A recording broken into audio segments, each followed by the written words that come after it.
Protein powder. Protein powder isn't muscle in a tub, it's a byproduct. Cheesemakers once dumped the leftover liquid from curdled milk. Someone dried it, flavored it, and now you pay for it. But your body only counts amino acids. Growth doesn't come from tearing muscle the way gym folklore claims. It comes from mechanical tension. Load a muscle hard enough, and sensors inside the fiber detect the strain and signal build more. That switches on muscle protein synthesis. And protein is the raw material it pulls in. Tension gives the order. Amino acids supply the bricks. The key brick is leucine, the one that kicks the building process into gear, and whey is loaded with it. That's its real advantage over most food. Aim for 1.6 to 2.2 grams of protein per kilogram if you're training to grow, and hit that number, and you build muscle regardless of source. Miss it and no powder saves you. If your meals already cover that target, whey adds nothing. So why bother? Because almost nobody eats 180 grams of protein from whole food without it becoming a second job. A shake delivers 30 grams in 10 seconds. You're not buying gains, you're buying convenience. As for the myths, isolate versus concentrate barely matters unless dairy upsets you. And the anabolic window, that 30-minute sprint to chug a shake before gains vanish, is mostly fiction. Total daily intake beats perfect timing. Should you buy it? If hitting your protein target from food feels impossible, yes. If you already eat like a competitor, save the money. Creatine. Creatine is the one supplement backed by an enormous pile of research, and almost none of the criticism holds up. To see why, understand ATP, your body's energy currency. Every contraction burns it, and muscles only store a few seconds of full-effort fuel. To recharge fast, your body keeps a backup molecule called phosphocreatine on standby, and the moment ATP runs low, phosphocreatine rushes in to rebuild it. Picture ATP as your phone battery and phosphocreatine as the portable charger in your bag. Creatine supplementation just gives you a bigger charger. More phosphocreatine means faster recovery between hard efforts, buying an extra rep or two before failure. Multiply that across every set for months, and it's real extra stimulus your competitors aren't getting. The protocol is simple. 3 to 5 grams of creatine monohydrate daily. No need for pricier HCl or buffered versions, since monohydrate remains the most studied form by far. 2 myths refuse to die.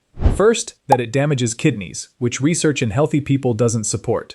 Second, that the extra weight is bloat, when the water is pulled into the muscle cell itself, and the strength gains underneath are real. There's also evidence it sharpens mental performance, since your brain runs on the same energy system. Should you buy it? Yes. If you train seriously, there's little reason to skip it. Vitamins. Vitamins split into 2 categories based on how your body handles them. Fat-soluble vitamins, A, D, E, and K, dissolve in fat and get stored in your liver and tissue for weeks, meaning they build up and need dietary fat to absorb. Water-soluble vitamins, the B complex and vitamin C, pass through quickly, and whatever you don't use gets flushed within hours, which is why megadosing vitamin C mostly produces expensive urine. Vitamin D deserves attention because it behaves like a hormone. Your skin produces it from sunlight, and it goes on to influence genes tied to mood, recovery, and testosterone. A huge share of people run low, especially anyone living somewhere gray or stuck indoors. Roughly 1,000 to 2,000 international units daily covers most people, though a blood test beats guessing. Should you buy it? Skip the random multivitamin and get your vitamin D checked instead. That's the one genuinely worth fixing. Pre-workout. Pre-workout hits you with 2 sensations people lump into one. First, the tingling across your face and hands, caused by beta-alanine binding to nerve receptors that normally sense touch and heat, tricking your brain into reading prickling. That tingle isn't proof the supplement is working that session. Beta-alanine's real job is buffering acid buildup in muscle, and that benefit only shows up after weeks of consistent use, not one dose beforehand. The second sensation, the jittery buzz and racing heart, comes from caffeine, usually 150 to 300 milligrams. Caffeine doesn't create energy. It blocks a molecule called adenosine that builds up and signals fatigue. You're not gaining fuel, you're muting the tired alarm. Push the dose too high, or train on an empty stomach, and that blocked signal tips into shakiness. Worse, Your brain grows more receptors over time, so the same scoop stops working, pushing you toward bigger doses. Should you buy it? It's a fun tool but not essential. A strong coffee with a bit of citrulline covers most of what pre-workout does, for a fraction of the price. Omega-3.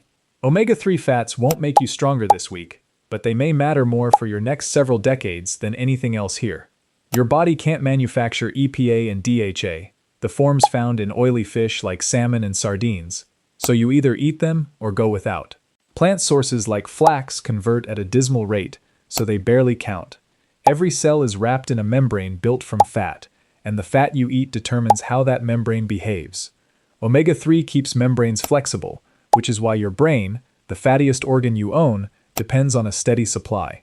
Modern diets drown in omega-6 from seed oils, which pushes inflammation up, while omega-3 helps calm it down. Oily fish 2 or 3 times weekly likely covers you.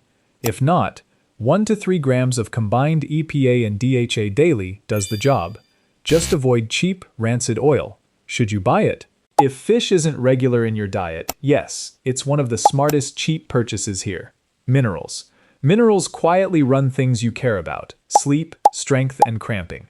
Magnesium participates in over 300 reactions, including muscle relaxation, since calcium switches muscles on and magnesium switches them off. Low magnesium shows up as twitches, cramps, and restless nights, and topping it up with glycinate or citrate genuinely deepens sleep.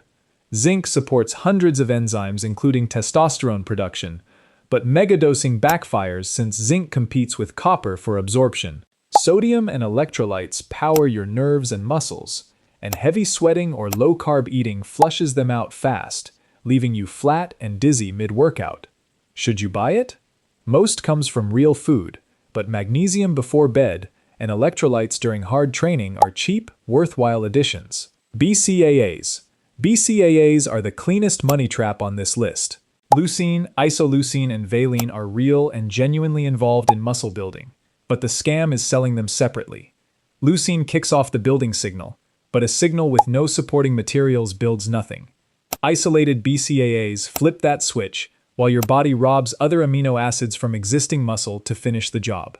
A complete protein hands you the full package at once, which is why 30 grams of regular protein beats a tub of flavored aminos every time. Should you buy it? Only if money is no object, otherwise walk past it. Ashwagandha. Ashwagandha exploded across wellness feeds promising calm and bigger gains at once, and the truth sits in between. As an adaptogen, its strength lies in managing cortisol, your stress hormone. Cortisol isn't inherently bad, it's an alarm system, but modern life keeps that alarm ringing constantly, wrecking sleep and stalling recovery. Solid research shows ashwagandha lowers cortisol and reduces anxiety while improving sleep. The testosterone claims are shakier, built on small, short studies using stressed or untrained men. Since cortisol and testosterone sit on a seesaw, lowering one likely nudges the other upward slightly, meaning it's a stress reducer with a testosterone side effect, not a direct booster. Look for standardized extracts like KSM-66, around 300 to 600 milligrams daily, taken consistently. Should you buy it? If chronic stress and poor sleep are wrecking your recovery, it's worth trying. If you already sleep soundly, save your money. None of these supplements are magic. Some genuinely earn their price, some are optional convenience, and a few are expensive marketing wearing a lab coat. Know which is which before you spend another dollar chasing a shortcut that food and consistency already give you for free.